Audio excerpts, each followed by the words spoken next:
what we have here is the current OEM design. It is engaged with all of its spring pressure and all the holding power of its friction material. What we will do is simulate the fan blade at high RPM and force the fan clutch to slip. Then this meter will read out in inch-pounds how much torque the fan clutch produced.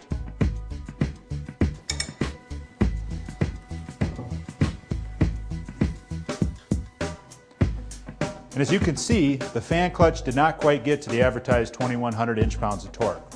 But it's close enough not to make a practical difference. When you install the Gold Top rebuild kit, here's what happens. When you install the Gold Top rebuild kit, you upgrade the torque from 2100 inch-pounds of torque to well over 5000 inch-pounds of torque. Now you have a fan clutch that is more than capable of handling any fan blade that exists in our industry or that ever will exist in our industry. The Gold Top rebuild kit from Kitmasters is your solution to premature fan clutch failures.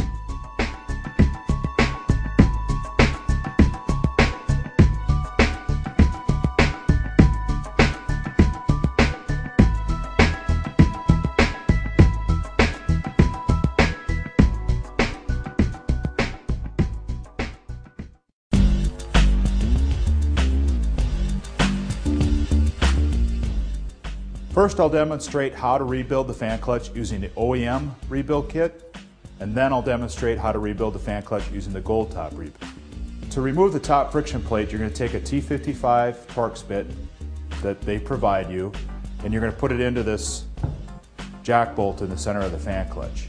So you take your T55 jack bolt, you set your gun to loosen in order to loosen. This top plate will come off, you take this apart and you throw it away.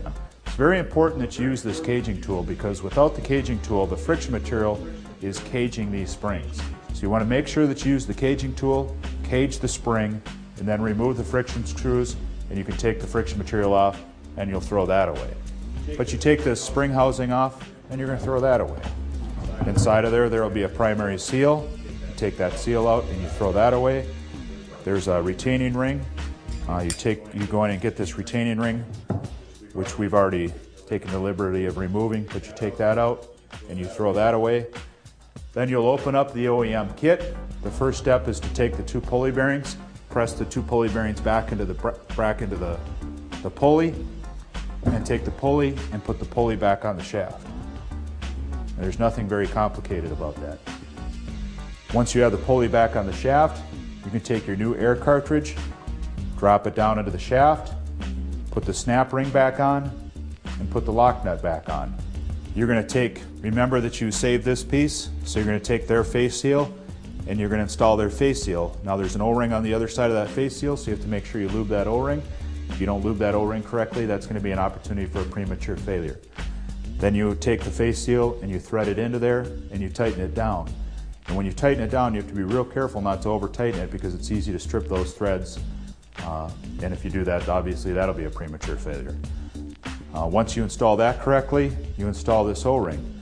The O-ring here is a major opportunity for a leak path, so it's very important that you install this O-ring correctly. To put lube onto this surface, to put lube onto the surface of the O-ring, and then to put lube onto the surface of the cavity.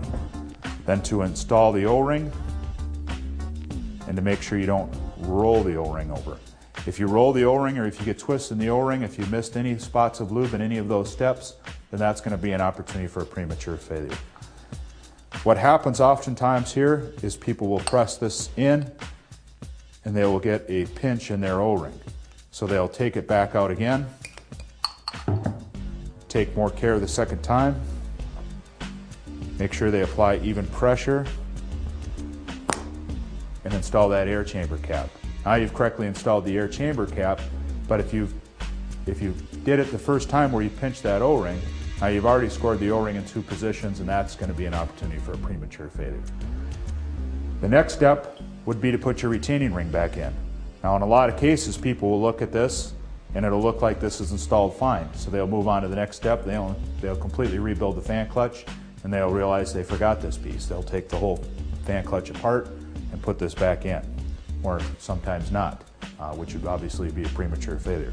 But to get the retaining ring in, if the retaining ring's not seated in the groove correctly, that'll be an opportunity for a premature failure. Then you put on your primary seal. Again, this is an opportunity for a leak path.